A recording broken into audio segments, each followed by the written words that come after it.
हमारे पास एक एग्ज़ाम्पल है जिसमें वही मार्क्स वाली एग्ज़ाम्पल है जिसमें मैंने आपको बताया था कि अगर लेस दैन 40 है तो हम एक्चुअली उसमें फ़ेल को डिस्प्ले करवा रहे थे, और यहाँ पे इन्होंने कंपैरिजन में ग्रेटर दैन 40 लगाया हुआ है। सो ग्रेटर दैन 40 की बेस पे उन्होंने ये मैसेज डिस्प्ले किया है।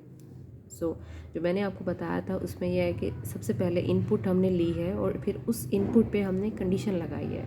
सो यहाँ पे वही वाला फ़्लो है। अगर आप इसको पढ़ेंगे, आप इसको खुद से प्रैक्टिस करेंगे तो आपको ज़रूर समझ आ जाएगी, क्योंकि ये इतना मुश्किल नहीं है। Write a program that inputs two numbers and find if both are equal.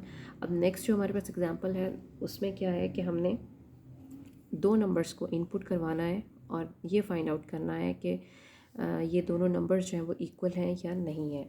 अब इक्वल हैं या नहीं है वाला जो केस है, हम दोनों को हैंडल नहीं कर सकते। We can only handle a single case. सबसे पहले हम दोनों नंबर्स को इनपुट लेंगे और उसके बाद हम चेक करेंगे वेदर बोथ आर इक्वल।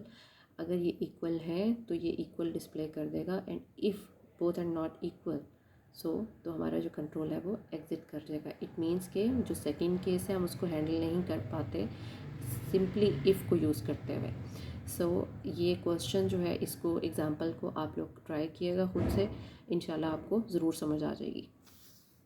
ये आपके पास नेक्स्ट एग्जांपल है कि आपने दो नंबर्स को इनपुट करवाना है और ये देखना है कि whether and find if second number is square of first number.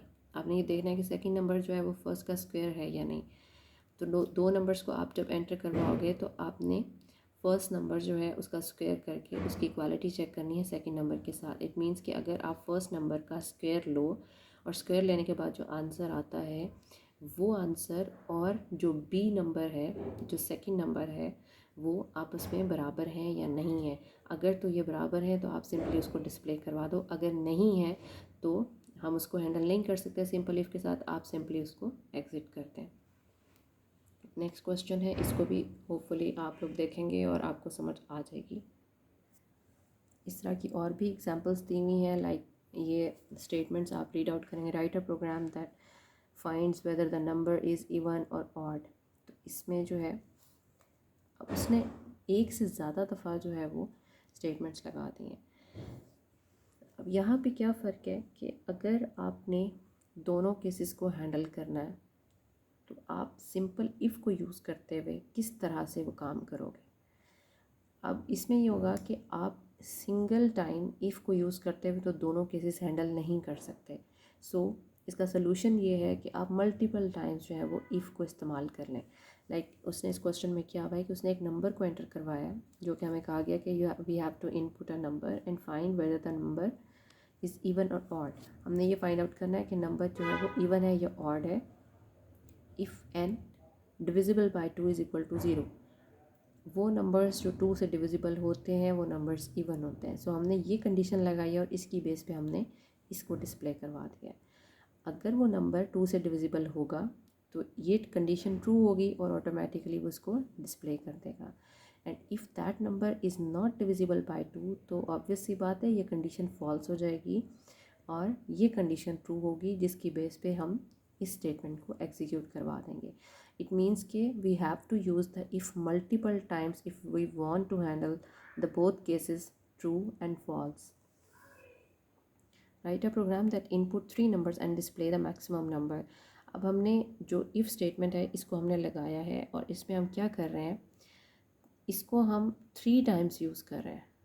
Sorry 3 times नहीं, मतलब मल्टीपल टाइम्स हम इसको इस्तेमाल करें। 3 नंबर्स के ऊपर हमने चेकिंग ये करनी है कि क्या इन नंबर्स को जो हमने एंटर करवाए हैं उनमें से मैक्सिमम नंबर जो है वो कौन सा है।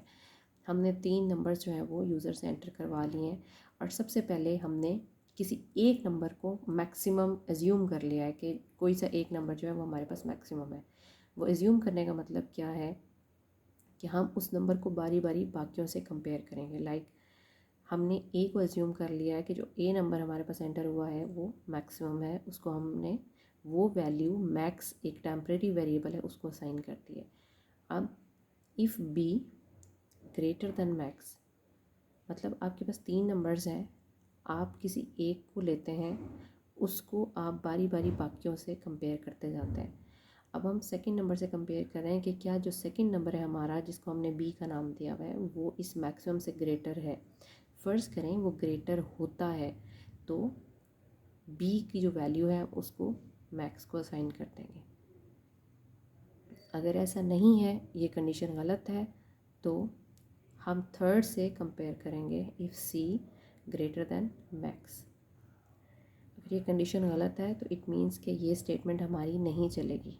कंट्रोल हमारा यहाँ पे आएगा, इस कंडीशन पे यहाँ चेक करेगा कि क्या सी की जो वैल्यू है वो मैक्स से ग्रेटर है। अगर ग्रेटर है तो मैक्स को हम सी की वैल्यू असाइन कर देंगे और फाइनली हम मैक्सिमम नंबर के तौर पे जो भी वैल्यू मैक्स में पड़ी होगी हम उसको डिस्प्ले कर देंगे।